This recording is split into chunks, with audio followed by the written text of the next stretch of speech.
अंजलि को देखने के लिए अंकित अपने पूरे परिवार के साथ उसके घर आया। अंजलि ने सबको प्रणाम किया और सबके लिए चाय और पकौड़े लेकर आई। कुछ देर बाद, हमें आपकी बेटी बहुत पसंद आई, बड़ी संस्कारी है। लेकिन आपने ये लहंगा चोली क्यों पहना है? वो हम गुजरातियों में लहंगा चोली ज्यादा पहनते हैं, खासकर किसी भी त्योहार पर। क्यों, आपको ये पसंद नहीं आया क्या? अरे नहीं नहीं, होने वाली बहू, तू तो इसमें बड़ी प्यारी लग रही है। हाँ होने वाली भाभी, लहंगा चोली तो मुझे भी पसंद है, लेकिन मैं मोटी हूँ ना, तो जैसे ही लहंगा चोली पहनकर जाती हूँ सब लोग मेरा मजाक उड़ाने लगते हैं, इसलिए अपने को तो अभी सूट ही जमता है। फिर देखने दिखाने की रस्म पूरी हुई और अंजलि सबको पसंद आ जाती है। और कुछ दिनों बाद अंजलि की शादी अंकित से हो गई। अंजलि ब्याह कर अपने ससुराल आई। उसकी सास ने उसका गृह प्रवेश किया। फिर कुछ रस्में होने के बाद अंजलि अपने कमरे में चली गई। जहाँ जाते ही उसने अपनी शादी का लहंगा उतारा और नाइटी पहन ली। उफ, ये शादी का ब्राइडल लहंगा कितना भारी होता है। सच में हालत खराब हो गई। अब जाकर सुकून मिला है। अगली सुबह अंजलि अपनी पहली रसोई के लिए तैयार होकर आई तो उसकी ननद निशा ने उसे देखकर कहा, ये क्या भाभी, आपने साड़ी क्यों पहन ली, लहंगा चोली क्यों नहीं पहनी? अरे बेटी, अब वो हर समय तो लहंगा पहनकर नहीं घूम सकती ना। वो घर के काम करेगी या लहंगा संभालती फिरेगी, और लहंगा पहनकर खाना बनाने में भी तो प्रॉब्लम होगी ना। अंजलि रसोई में गई और सबके लिए रबड़ी, पूरी, मटर पनीर बनाकर ले आई। जब वो खाना बनाकर रखने लगी तो निशा ने उससे कहा, माँ, भाभी भले ही लहंगा पहनकर खाना नहीं बना सकती थी, लेकिन अब तो खाना बन गया है ना, तो भाभी खाना तो आप हमें लहंगा पहनकर ही परोसना। ये कहकर निशा अपनी भाभी को कमरे में ले गई और उससे लहंगा पहनने की जिद करने लगी। अंजलि ने भी अपनी ननद का मन रखने के लिए लहंगा चोली पहन ली। फिर सबको खाना परोसने लगी। हम बड़े ही भाग्यशाली हैं जो इतनी अच्छी बहू हमें मिली, सुंदर, सुशील, गुणवान, और खाना भी कितना बेहतर बना लेती है। अब अगले दिन अंजलि की मुंह दिखाई थी तो निशा ने फिर से उससे लहंगा चोली पहनने की जिद की। अपनी ननद का दिल रखने के लिए उसने एक और बार लहंगा चोली पहन लिया। मोहल्ले की औरतों ने उसे देखा तो उसकी खूबसूरती की खूब तारीफ की। ऐसे ही कुछ दिन बीत गए। उधर निशा को खाने पीने का बड़ा शौक था, जिस कारण वो अपनी भाभी से हर वक्त कुछ न कुछ खाने की फरमाइश करती रहती। भाभी, मेरे लिए ब्रेड पकौड़े बना दो ना। अच्छा ठीक है, अभी बना कर लाती हूँ। ऐसे ही कुछ दिन बीत जाते हैं और दिवाली का त्योहार पास आता है। ऐसा करती हूँ, पहले रसोई साफ कर लेती हूँ, उसके बाद बाकी घर की सफाई निपटा लूंगी। अंजलि घर की साफ सफाई करने लगती है और निशा आराम से सोफे पर बैठकर चिप्स खाते हुए टीवी देख रही थी। तभी विमला वहां आती है। अरे मोटो, तू भी अपनी भाभी की कुछ मदद कर दे, जब देखो बस ठूसते ही रहती है। उसकी पहली दिवाली है इस घर में और तू है कि। कोई बात नहीं माँ जी, मैं कर लूंगी। निशा अपनी माँ की बातों को इग्नोर करती है। अंजलि सारे घर की सफाई अकेले ही करती है। फिर शाम को वो और निशा दिवाली शॉपिंग पर जाते हैं, जहाँ हर तरफ दिवाली की रौनक थी। निशा को एक लहंगा बड़ा पसंद आता है और वो अपनी भाभी से जिद करती है कि वो दिवाली पर वही लहंगा पहने। अपनी ननद के कहने पर अंजलि वो लहंगा खरीद लेती है। फिर अगले दिन वो सारे घर की सजावट करते हैं। आज भाभी के इस घर में पहली दिवाली है। उनकी पहली दिवाली ऐसी यादगार बनाऊंगी कि उन्हें उम्र भर याद रहे। शाम को अंजलि तरह तरह के पकवान बनाकर तैयार कर लेती है। सभी तैयार होकर एक साथ लक्ष्मी पूजन करते हैं और उसके बाद सब एक साथ आंगन में आकर पटाखे जलाने लगते हैं। सब दिवाली की मस्ती में मगन होते हैं कि तभी निशा चुपके से अंजलि के पास पटाखा लगा देती है, जिससे उसके लहंगे में आग लग जाती है। बचाओ बचाओ! फिर निशा जल्दी से अपनी भाभी का लहंगा खींच देती है। अंजलि का लहंगा नीचे गिर जाता है, लेकिन वो तो शुक्र था कि उसने अंदर जीन्स पहनी हुई थी। अच्छा हुआ निशा जो तूने बहू को बचा लिया। माँ, बचाया नहीं बल्कि उसको बदनाम करने की कोशिश की। मैंने देखा उसने जानबूझकर उसके लहंगे में आग लगाई है और फिर उसको खींचा। बोलो निशा, तुमने ऐसा क्यों किया? बोलो, नहीं तो लगाऊंगा खींच के। अरे नहीं नहीं, उसे मत मारिए। अपनी भाभी की बात सुनकर निशा को अपनी गलती का एहसास हुआ और उसने रोते हुए सबसे माफी मांगी। मुझे माफ कर दीजिए, आप सब हमेशा भाभी की खूबसूरती की तारीफ करते रहते थे और जब से वो यहाँ आई है उन्हीं के गुणगान करते रहते हैं। माँ भी उन्हीं की तरफदारी करती थी। मैं उन्हें बेइज्जत करना चाहती थी, इसलिए हमेशा उनसे लहंगा चोली पहनने की जिद करती ताकि मैं उनके लहंगा खींचकर उन्हें अच्छा सबक सिखा सकूं। ये सब मैंने जलन में आकर किया। मुझे माफ कर दीजिए भाभी, सच में आप बहुत अच्छी है। फिर अंजलि निशा को माफ कर देती है और उसे गले लगा लेती है। फिर सभी मिलकर एक साथ दिवाली मनाते हैं।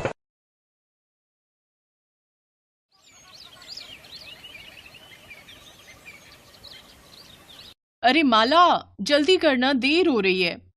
बस भाभी आ गई, मैं जरा चप्पल पहन लूं। जल्दी आजा, नहीं तो तेरे भैया गुस्सा करेंगे। आ गई भाभी। भाभी, आज साइकिल पर पीछे मैं बैठूंगी। अच्छा दादी, और मैं कहाँ बैठूंगी? आप आगे बैठ जाओ ना, जैसे मैं बैठती हूँ। हट पगली, साइकिल पर आगे छोटे बच्चे बैठते हैं, बड़े नहीं। ये कहानी है माला और सरिता की। माला और किशन भाई बहन थे। कुछ साल पहले एक हादसे में माला के माता पिता की मौत हो गई। तभी से किशन ने माला की सारी जिम्मेदारी उठा ली। माला को माँ और भाभी का प्यार मिले, इसलिए किशन ने सरिता से शादी कर ली।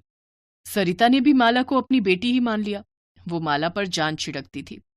उस दिन किशन, माला और सरिता गांव में ही एक शादी में जा रहे थे। फिर शादी में खाना खाते हुए, भाभी ये दुल्हन ने क्या पहना हुआ है? ये लहंगा है। अब तेरे पास भी तो है वो हरा वाला। नहीं, लेकिन ये तो उसके जैसा बिल्कुल नहीं है। क्योंकि ये दुल्हन का लहंगा है और बहुत महंगा भी आता है। अच्छा, तो कितने का मिलता है ये वाला लहंगा भाभी? अरे तू ऐसे क्यों पूछ रही है? जब मेरी शादी होगी ना, तो आप मुझे ये लेकर दोगी? हाँ हाँ, क्यों नहीं दूंगी। मेरी लाडो दुल्हन बनकर कितनी सुंदर लगेगी। कितनी अच्छी हो भाभी आप। रुको, इसी बात पर मैं आपके लिए एक और रसगुल्ला लेकर आती हूँ। अच्छा, चंट कहीं की। माला और सरिता जिस शादी में गए थे, वो गांव के जमींदार की बेटी की शादी थी। जमींदार के पास पैसों की कमी तो थी नहीं, इसलिए उसने अपनी बेटी के लिए शहर से बहुत ही महंगा ब्राइडल लहंगा सिलवाया था। पर यह बात छोटी माला को कहाँ समझ आती, लेकिन सरिता के दिमाग में ये बात घर कर गई थी।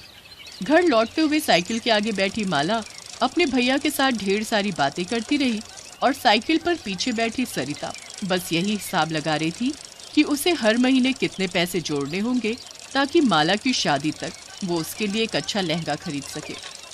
वक्त गुजरता गया और फिर एक दिन, डॉक्टर साहब, वो ठीक तो है ना? इन्हें सांप ने काटा है। जहर काफी फैल गया है। हमें इन्हें बचाने के लिए शहर से कुछ इंजेक्शंस मंगाने पड़ेंगे। आप एक काम करिए, 15,000 रुपए जितना जल्दी हो सके काउंटर पर जमा करा दीजिए।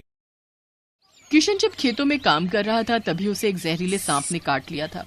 उसके साथी उसे अस्पताल तो ले आए, लेकिन डॉक्टर ने ऐसी बात कह दी थी जिसके बाद सरिता सोच में पड़ गई। सरिता के पास पैसे थे, मगर वो उसने माला के लहंगे के लिए बचा कर रखे थे। लेकिन इस वक्त किशन का इलाज ज्यादा जरूरी था। सरिता ने सारे पैसे अस्पताल में जमा कर दिए।